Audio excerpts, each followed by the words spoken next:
جامع مسجد تاجدار مدینہ ڈنڈی میں 22ویں سالانہ جشن آمد رسول صلی اللہ علیہ وآلہ وسلم کا انعقاد کیا گیا۔ تقریب میں لوگوں کی بڑی تعداد موجود تھی۔ فضا سرکار کی آمد مرحبا سے گونجتی رہی۔ مزید تفصیلات جانتے ہیں کیسر حبیب کی اس رپورٹ میں۔ جشن میلاد النبی ہے، کیوں نہ جھومے آج ہو۔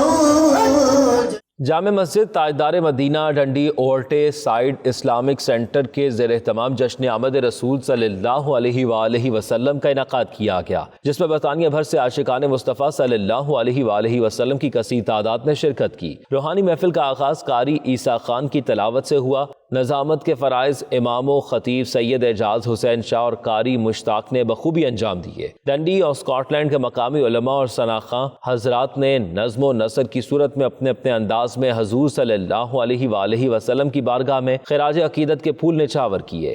فالذین آمنوا به وعزروه ونصروه واتبعوا النور الذی انزل معه اولئک هم المفلحون۔ بریڈ فورڈ سے آئے ہوئے نعت خواں اسماعیل حسین، عثمان اتاری اور قاری عیسیٰ نے خاتم النبیین صلی اللہ علیہ وآلہ وسلم کی بارگاہ میں گلہائے عقیدت پیش کیے۔ کعبے کے چھت پہ جھنڈا تار شرا پھریرا صبح شب ولادت مرحبا مرحبا مرحبا۔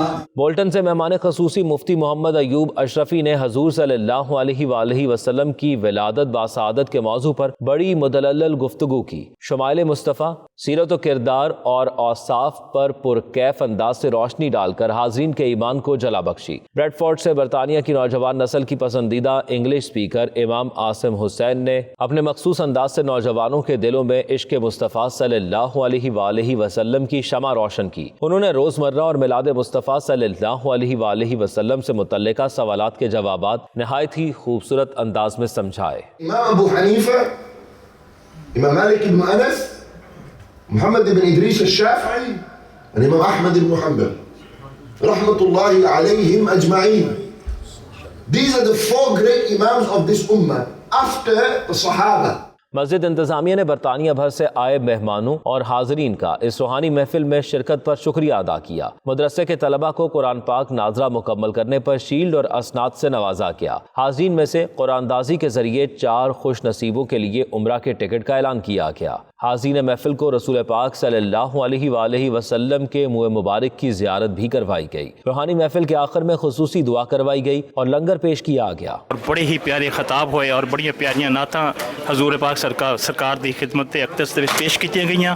اللہ پاک اس کو قبول و منظور فرمائے۔ جس طرح اللہ تعالیٰ نے ہمیں سب سے بڑی ہم لوگوں کے نزدیک تو یہ نعمت ہے، اگر یہ حضور صلی اللہ علیہ وسلم نہ آتے، ہمیں اللہ کی پہچان نہ ہوتی، ہمیں قرآن پاک کی پہچان نہ ہوتی، کہ یہ جو ہمیں میسیج ملا یہ ہم چاہتے ہیں کہ ہماری آنے والی جنریشن اس کو جاری رکھے۔ The message that Rasulullah ﷺ gave us is a message of educating ourselves, being respectful, being good to our parents, respecting society, respecting the community۔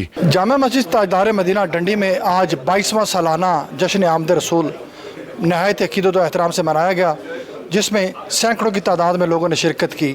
کیسر حبیب، 92 نیوز، ڈنڈی، اسکاٹ لینڈ۔